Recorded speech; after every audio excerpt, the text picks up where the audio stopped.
हम लोग 3D कर रहे थे, उसमें लाइन में एनसीईआरटी खत्म हो चुकी थी हमारी, एडिशनल क्वेश्चंस की एक क्लास हो चुकी थी पिछले वाली, जिसमें हम लोगों ने पॉइंट से लाइन पे फुट ऑफ परपेंडिकुलर कैसे ढूंढा जाता है वो सीख लिया, उसकी इमेज कैसे ढूंढी जाती है वो भी सीख लिया, और वो क्वेश्चन कई बार एग्जाम्स में आता भी है। ठीक है, आज हमें लाइन का एक और बहुत बढ़िया कॉन्सेप्ट करना है। लिखिए क्वेश्चन, लिखिए भाई, show that the lines x plus 1 upon 3 equals to y plus 3 upon 5 is equal to z plus 5 upon 7 and एक और लाइन है x minus 2 upon 1 is equal to y minus 4 upon 3 is equal to z minus 6 by 5 intersect. इन दोनों की equation से पहले लिखा था ना, शो दैट द लाइन्स, ये एंड ये इंटरसेक्ट। हमें शो करना है कि ये दोनों लाइनें कहीं ना कहीं दूसरे को कट करेंगी, full stop. Also find point of intersection. ये है हमारा क्वेश्चन, बहुत बढ़िया। अगर इसी क्वेश्चन की बात मैं 2D में करता तो कैसे चलता था पता कि दो लाइनें इंटरसेक्ट कर रही हैं? इंटरसेक्शन की बात कर रहा हूं, लाई पॉइंट किसी लाइन पे लाई कर रहा है इसकी बात नहीं कर रहा, इंटरसेक्ट। वो हम लेट थोड़ी कर सकते थे एक पॉइंट वाला, तो कैसे शो करते थे 2D में? यानी 10th और 11th तक दोनों इक्वेशन को सॉल्व कर लिया करते थे, एक्स और वाई की वैल्यू मिल जाती थी, और वो वही वैल्यू होती थी जहां पर दोनों लाइन ने कट किया करती थी। ये तो हो गया सॉल्व करने के बाद वाला तरीका। एक तरीका वो भी था जो हम बिना सॉल्व करे पता लगा लिया करते थे 10th क्लास में, यूनिक सॉल्यूशन वाला, a1 upon a2 not equal to b1 upon b2। अगर आता था तो हमारी लाइनें इंटरसेक्टिंग हुआ करती थी, है ना। लेकिन वो खेल थे 2D के, अब आ गया हमारा खेल 3D का। 3D में भी हमें वही काम करना है, लेकिन वो यूनिक सॉल्यूशन और वो एलिमिनेशन जैसे मेथड्स हम यहाँ यूज नहीं कर सकते। नमस्ते जी। इंसान को जितनी छूट मिल जाए वो उससे और 2 मिनट फालतू ही लेट आता है। तेरा टाइम और चेंज हुआ आज स्कूल में? मैंने सुना तेरे तो पहले से चेंज हो गया था, तो रोज ठीक ठाक आ तो रही थी। इसको अगर लैम्डा लेट कर लें इसको, और फिर वो एक्स वाई जेड की वैल्यू निकाल लें, तो वो एक पॉइंट ऐसा निकल के आएगा जो इस लाइन के ऊपर कहीं ना कहीं होगा ना। जनरल पॉइंट बोलते हैं ना उसको, हमने पिछले क्लास में भी सीखा था। तो निकाल लेते हैं। तो x की वैल्यू क्या आएगी यहां से? 3 लैम्डा माइनस 1। y की वैल्यू क्या आएगी? 5 लैम्डा, और z की वैल्यू ये आ गई, तीनों वैल्यूज हमारी एक्स वाई जेड की। ठीक है, इस पॉइंट को P मान लें, x, y, z लिख के। तो 3 lambda minus 1, 5 lambda minus 3, 7 lambda minus 5, इस पॉइंट को P मान लिया। अब यही काम इसके लिए भी कर लें, इसके लिए भी कर लें यही काम, लेकिन यहां पे लैम्डा नहीं मान सकते ना, तो कुछ और मानना पड़ेगा। ये बना लोगे या फिर कुछ और ले लूं? साइंस वाले हैं, पता नहीं कितनी बार बनाते हैं इसको तो। ठीक है जी, अब यहां से बताओ x की वैल्यू क्या आएगी और y की? हाँ 2 नहीं है, सॉरी, है म्यू प्लस 2। ठीक है, ये 3 म्यू प्लस 4 और ये 5 म्यू प्लस 6। इस पॉइंट को क्यू मान लें, कॉमा 3 म्यू प्लस 4, कॉमा। बताइए, हमने इस वाली लाइन के ऊपर एक जनरल पॉइंट ढूंढ लिया, हमने इस वाली लाइन के ऊपर भी एक जनरल पॉइंट ढूंढ लिया। सब सहमत हैं? अब मुझे बताओ, अगर उसने ये कहा है कि शो करिए ये लाइन इंटरसेक्ट करेंगी, तो क्या ये और ये सेम पॉइंट हो सकता है? अगर ये दोनों लाइनें करेंगी इंटरसेक्ट ऐसे करके, तो एक पॉइंट ऐसा होगा जो दोनों का कॉमन होगा, वो ये पॉइंट हो सकता है ना। पिछली क्लास में हमने फुट ऑफ परपेंडुलर वाले क्वेश्चन में भी ऐसा लिया था, और मैंने कहा था ना ये पॉइंट इस लाइन पे कहीं भी हो सकता है, तो हमने फुट वाले पॉइंट को ही मान लेता है ये। यानी हमें जनरल पॉइंट निकाल के हमें जिस जगह जरूरत होती है ना वैसे मान लेते हैं ये वहीं पर है। तो अब हमें जरूरत क्या है? कॉमन पॉइंट ढूंढने की। अब तो कॉमन पॉइंट ये और ये हो सकता है। अगर ये है कॉमन पॉइंट तो हम इन दोनों को इक्वल करेंगे, एक्स कोऑर्डिनेट इक्वल होंगे, ये वाई कोऑर्डिनेट इक्वल होंगे, और ये जेड इक्वल होंगे। लेकिन हमें तीनों इक्वल नहीं करने, क्योंकि हमें प्रूव करना है, हमें गिवन नहीं है।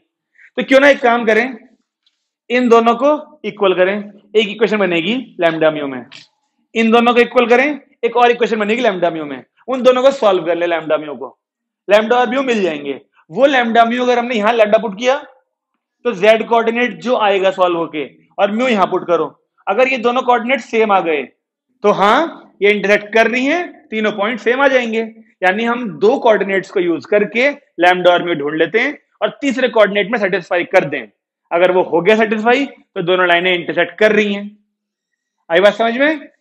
चलिए, comparing x and y coordinates, x और वाई कोऑर्डिनेट्स कंपेयर करें तो म्यू प्लस 2 इक्वल हो जाएगा 3 लैम्डा माइनस 1 के। तो इक्वेशन बनी म्यू माइनस 3 लैम्डा प्लस 3 बराबर 0। ओके, यहां से करें y को तो 3 mu plus 4 is equal to 5 lambda minus 3। ये बनी 3 म्यू माइनस 5 लैम्डा प्लस 7 बराबर 0। इन दोनों इक्वेशन को सॉल्व करके आप लोग बताइए मुझे लैम्डा और म्यू की वैल्यू कितनी आ रही है। तेरे पे क्वेश्चन नहीं है ना, कोई बात नहीं, सॉल्यूशन से करते चलो। फिर मैं लिखता भी तो हूँ क्वेश्चन, यहाँ जैसे ये लिखा हुआ इक्वेशन मैच क्यों नहीं कर सकते तुम? तो जो ऐसा तेरे में मैच नहीं कर रहा नई वाली किताब में, उसे बोर्ड से कॉपी में उतार ले। तो आसान तरीका पता है क्या है इसका? ग्रुप में एक मैसेज टाइप करना, kindly send me the pics, या फिर kindly send me photos of old edition of this exercise. बस तेरी सारी समस्या का समाधान एक ही चीज है, बस मैसेज। तो 2 मैसेज कर दे, एक्सरसाइज भी भेजो और एग्जांपल भी भेजो, बस। लैम्डा और म्यू की वैल्यू उतारो, लैम्डा कितना आ रहा है और म्यू, तो ये बताए जा रहे हैं भाई दोनों वैल्यूज, लैम्डा और म्यू के। सब बच्चे सहमत हैं इसमें जिन्होंने सॉल्व किए? अब हमारे को क्या काम है? Put lambda is equal to 1/2 in z coordinate. लिख देना ये बात, पहले ये बात लिख देना, put lambda is equal to 1/2 in z coordinate of p, ठीक है ना? और फिर बताओ जेड कोऑर्डिनेट की वैल्यू क्या आ रही है? 7/2 माइनस 5, यानी माइनस का 3/2। इसका जेड कोऑर्डिनेट जो आ रहा है वो आ रहा है माइनस का 3/2। अब यही काम सेम म्यू की वैल्यू को यहां पुट करो क्यू में, जेड कोऑर्डिनेट में, ये भी माइनस का 3/2 आना चाहिए। सौभाग्य जी कह रहे हैं आ रहा है। लैम्डा को पुट करा लैम्डा के जेड, लैम्डा वाले में जेड कोऑर्डिनेट में, म्यू को पुट करा म्यू वाले में यानी क्यू में जेड कोऑर्डिनेट में, और दोनों जेड कोऑर्डिनेट माइनस के 3/2 आ रहे हैं, है ना? This shows that both the lines intersect, दोनों लाइनें इंटरसेक्ट कर रही हैं। अच्छा जी, ये तो हुआ आधा क्वेश्चन। अभी सुनो तो, आधा क्वेश्चन हो चुका है। मैंने कहा अगर दोनों के जेड कोऑर्डिनेट सेम आते हैं तो हमारी दोनों लाइनें इंटरसेक्ट कर रही हैं। क्या आपने ये बात लिख दी? ठीक है। इसके बाद एक चीज और पूछी उसने, find the point of intersection. अब क्योंकि आपको ये बात चल गई है पता कि ये और ये दोनों पॉइंट दिख अलग अलग रहे हैं लेकिन है एक ही, है ना? चल गया पता। अब या तो लैम्डा की वैल्यू 1/2 इन तीनों में डाल दो तो आ जाएगा कॉमन पॉइंट, या फिर म्यू की वैल्यू इन तीनों में डाल दो तो आ जाएगा कॉमन पॉइंट, आपकी इच्छा है। उसमें से भी ये तो हमें पता ही है माइनस का 3/2 है, बस ये दोनों ढूंढने होंगे एक्स और वाई वाले, ठीक है ना? लिखिए, फॉर पॉइंट ऑफ इंटरसेक्शन, थोड़ी सी ना प्रेजेंटेशन भी जरूरी होती है सॉल्यूशन के अंदर, थोड़ी सी प्रेजेंटेशन जरूरी होती है, यानी कि फॉर प्रेजेंटेशन या फिर for point of intersection put lambda put करना चाहोगे mu lambda, for common point या for point of intersection put lambda is equal to 1/2 in P. लिखने के बाद पुट करना, और इस तरीके से आंसर होना चाहिए तुम्हारा। ये पी सुन रहे हो? देखो आंसर ऐसा आना चाहिए पी, और यही पुट करके दिखाओ ऐसे। अब बताओ फिर आंसर क्या आ रहा है? ये वाला लिख देता हूं माइनस का 3/2, put lambda equal to 1/2 in p. बताओ जल्दी से, एक्स कोऑर्डिनेट वाई कोऑर्डिनेट क्या आ रहे हैं? 1/2 माइनस 1/2। तो ये है हमारा वो कॉमन पॉइंट जिसमें वो दोनों लाइनें इंटरसेक्ट कर रही थी। उम्मीद करूंगा जिन बच्चों ने ये क्वेश्चन पूरा समझ लिया उन्हें बढ़िया लगा होगा। जो बीच बीच में दर्शन दे रहे थे वो बेचारे समझ ही नहीं पाए, तो क्या अच्छा क्या बुरा। लिखिए एक और क्वेश्चन। एक क्वेश्चन सोचो जरा, सुनो देखो, हमसे एक क्वेश्चन ने बोला शो करो, लेकिन चलो ठीक है, मान लो 2 लाइनों की क्वेश्चन दे दी ऐसी, हमसे कह रहा है प्रूव करिए कि ये दोनों लाइनें इंटरसेक्ट करें, ये बोला इसने, और लिख दिया लगा के, और आर कोप्लेनर। शो करिए कि ये दोनों लाइनें इंटरसेक्ट करें, क्वेश्चन इंग्लिश में बोलूं, show that these lines intersect और आर कोप्लेनर, यानी ये प्रूव करिए कि दोनों लाइनें इंटरसेक्ट करें या फिर ये दोनों कोप्लेनर हो। कोप्लेनर का मतलब क्या होता है? एक ही प्लेन में हो, एक ही प्लेन में हो। तो अब मान लो कि प्लेन हमारे टॉपिक से हट गया है, मान लो सिलेबस से प्लेन हटा हुआ है, लेकिन मैं फिर भी आपसे कहता हूं एक लाइन ये थी, दूसरी लाइन कहीं भी हो सकती है इस प्लेन पे, इनको कोप्लेनर प्रूव करना है, तो इनका पता आसान तरीका क्या है? नहीं, ऐसा नहीं हो पाएगा, ना ना ना। देखो ये बताऊं क्या? चलो हाँ सुन लो, ये पहली लाइन थी, है ना, इसके ऊपर पॉइंट ये सारे होंगे ना, दूसरी लाइन के ऊपर ये होंगे, तो ऐसा मान लूं कि पहली लाइन का पॉइंट ये रहा एक, दूसरी लाइन का यहां कहीं मान लेता हूं, तो ऐसे करके वेक्टर बना सकते हैं हम, इसके पॉइंट और इसके पॉइंट से वेक्टर बन सकता है एक, ठीक है। अच्छा अब मुझे बताओ, इस लाइन का पैरेलल वेक्टर, अगर ये लाइन ऐसे थी तो इसका पैरेलल वेक्टर यहीं कहीं होगा ना, ऐसे, ठीक है। अब इसको देखो क्या पैरेलल वेक्टर को, दूसरी वाली लाइन ऐसे थी तो इसका पैरेलल वेक्टर यहीं होगा, ये रहा वो पैरेलल वेक्टर। अगर ये लाइन गई यहां, ये लाइन गई यहां, ऐसे करके, ठीक है ना, मैं इन दोनों पैरेलल वेक्टर्स का कर दूं क्रॉस प्रोडक्ट, बताओ क्या रिजल्टेंट आएगा? पैरेलल वेक्टर एक ये रहा, एक पैरेलल वेक्टर ये रहा, इन दोनों का कर दूं मैं क्रॉस प्रोडक्ट, यानी b1 क्रॉस b2 कर दूं तो क्या होगा? रिजल्टेंट कैसा आएगा? परपेंडिकुलर, यानी ऐसे बाहर को आ जाएगा। अब ये एक नया वेक्टर है हमारे पास, नया वेक्टर, ये नया वेक्टर अगर इस वाले वेक्टर के परपेंडिकुलर होगा तो इस वेक्टर का और इसका डॉट प्रोडक्ट 0 होना चाहिए बस। अगर 0 आ गया तो दोनों लाइनें एक ही प्लेन पे हैं, वरना तो अगर दोनों लाइनें कहीं और होती तो इनका जो परपेंडिकुलर वेक्टर ऐसे आया था वो ऐसे ना आके थोड़ा टेढ़ा आता, ऐसे आता, ऐसे कैसे भी आता, अब मान लो ऐसे आता तो उनका थोड़ी एंगल 90 आता।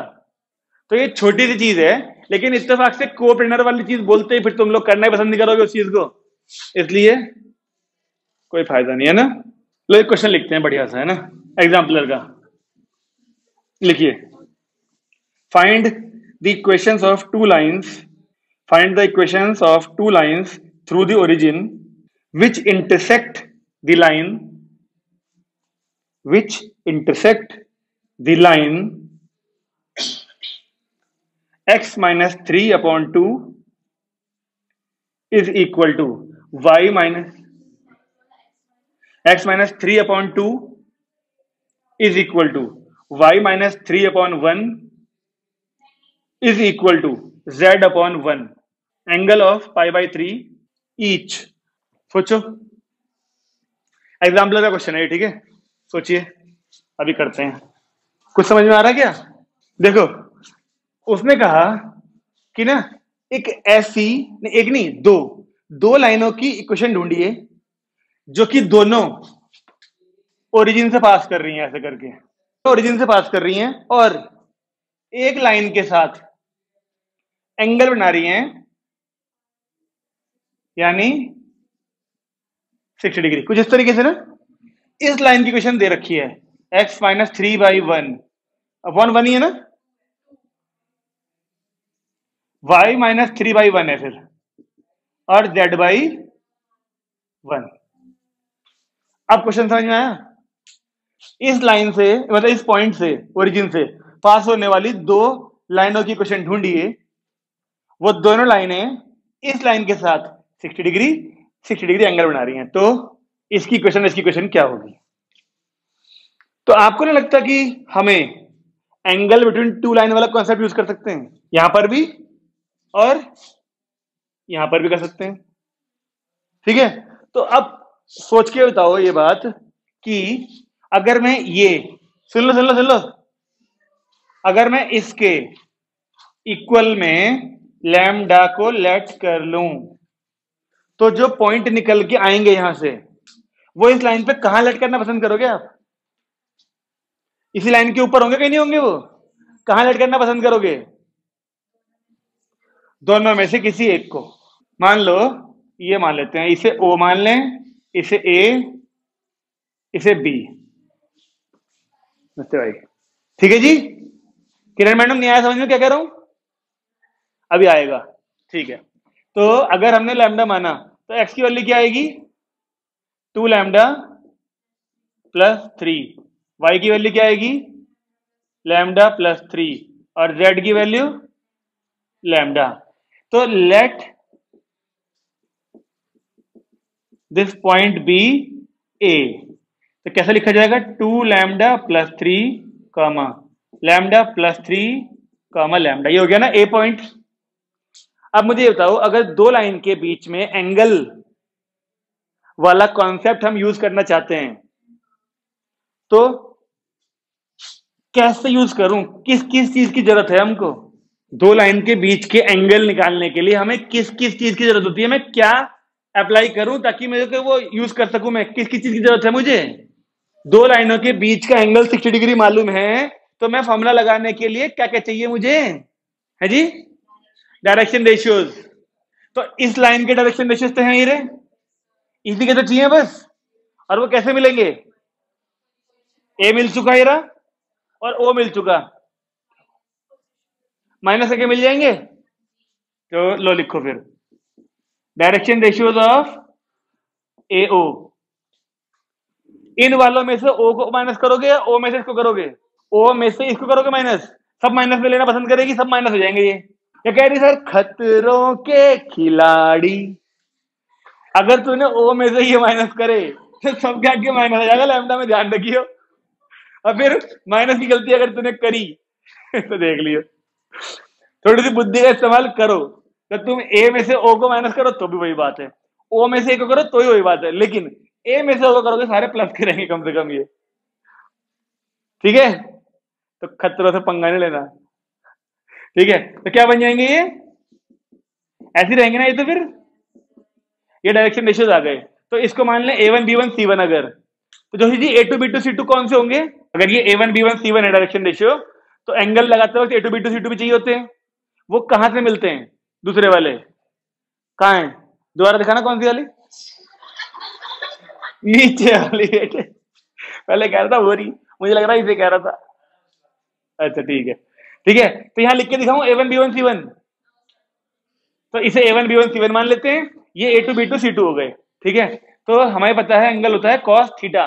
थीटा यानी 60 degree is equal to mod में A1 A2, यानी इसकी इंटू किससे होगी देखो, प्लस B1 यानी लैम्डा प्लस 3 की किससे होगी? 1 से, प्लस लैम्डा की किससे होगी? 1 से, मोड में। अपॉन क्या आता है ध्यान है? A1 का स्क्वायर प्लस B1 का स्क्वायर प्लस C1 का स्क्वायर, यानी इन तीनों के स्क्वायर का सम यहां आएगा और एक और रूट में इन तीनों के स्क्वायर का सम आएगा। ठीक है जी, उसको सॉल्व करने वाला काम तुम्हें देने वाला हूं, जल्दी जल्दी पहुंचो यहां तक।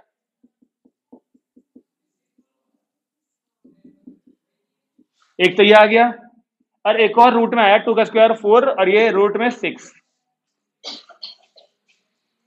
ये आ गया भाई हमारा।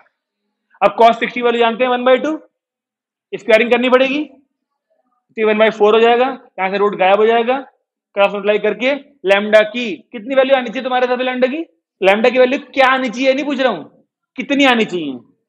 2 आनी चाहिए। लैम्डा की 2 वैल्यू आएंगी तभी ये 2 लाइनों की क्वेश्चन मिलेंगी।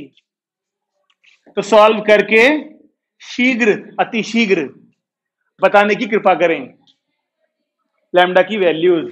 इतने हम अगला क्वेश्चन देखते हैं तुम्हारे लिए। किसी की वैल्यू आई कोई? अभी नहीं आई है? बोलो सर थोड़ी देर और आराम कर लो, हम पूरा मौका देंगे आपको आराम करने का। एक नहीं, 2 आएंगी वैल्यू। चलो भाई फाइनली एक बच्ची की आ गई -1 एंड -2 और यही सही है। लैम्डा की 2 वैल्यू आ गई। अब क्या करेगी मैडम इन दोनों वैल्यूज का? एक बार -1 को पुट करोगी ए में तो ये वाला पॉइंट मिल जाएगा, इन दोनों से इक्वेशन ढूंढ लोगे लाइन की। फिर एक बार -2 को पुट करोगे यहां पर सारे में, फिर ये वाला पॉइंट होगा वो, फिर इसकी इक्वेशन ढूंढ लोगे। मैंने कहा एक बार -1 यहां यहां यहां पुट करेगी तो एक पॉइंट मिल जाएगा, फिर इन दोनों से इक्वेशन ढूंढेगी ए होगी, फिर -2 पुट करेगी यहां यहां यहां, फिर ये वाला पॉइंट होना चाहिए वो, फिर ए बी होगी, दूसरी इक्वेशन ढूंढ लेंगे। जल्दी पुट करो इनको ए में। जिसका ना आ रहा हो और उम्मीद भी ना हो वो यहां से टेप लो। इसको पुट कर दिए हैं, 2 पॉइंट आ गए। वो दोनों पॉइंट कौन से होंगे? एक ए होगा, एक बी होगा। इक्वेशन ढूंढो इसकी एक बार 2 पॉइंट से, एक बार इसकी इक्वेशन ढूंढ लो 2 पॉइंट से। 2 पॉइंट फॉर्म लगा लगा के 2 लाइनों के आंसर होने चाहिए, मतलब 2 लाइन आनी चाहिए। अब बताओ 3D का टेस्ट कब लिया जाए? एक हफ्ता हमने एलपी को देना है, एक हफ्ता मतलब सोचा है एलपी को, और फिर हमने एक हफ्ता ज्यादा हो गया, एलपी को 1 हफ्ता नहीं लगेगा। एक्स्ट्रा क्वेश्चन भी सब तो हटा हुआ है, ठीक है। तो 2 टर्न, हाँ शायद 2 टर्न, और फिर सारा टाइम प्रोबेबिलिटी को देना है, उसमें एक्स्ट्रा बहुत कुछ है, ठीक है। जल्दी खत्म करो इसे, हो गया। जब आओ जब मर्जी चले जाओ, देख लो इसे।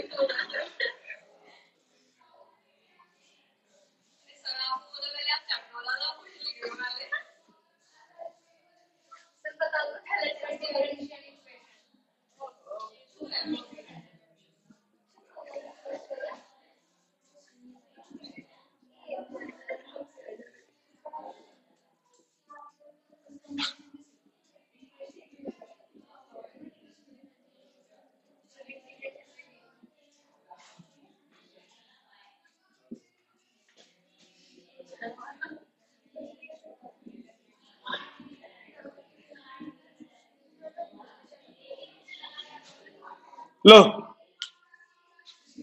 ये है क्वेश्चन, ठीक है। ये क्वेश्चन है और वही काम कह रहा है। पहले कह रहा है शो करो ये दोनों लाइनें इंटरसेक्ट करेंगी, और उसके बाद उनका पॉइंट ऑफ इंटरसेक्ट ढूंढने को कहा गया है, पॉइंट ऑफ इंटरसेक्शन। हाँ हाँ बिल्कुल जी बिल्कुल। तो वीडियो के लिए काफी है इतना, इसे खत्म करेंगे, ठीक है ना। वीडियो बंद कर देते हैं और आप लोग ये सॉल्व करो, हम लोग कॉपी चेक करते हैं फिर टेस्ट की। टेस्ट तो होना है संडे को।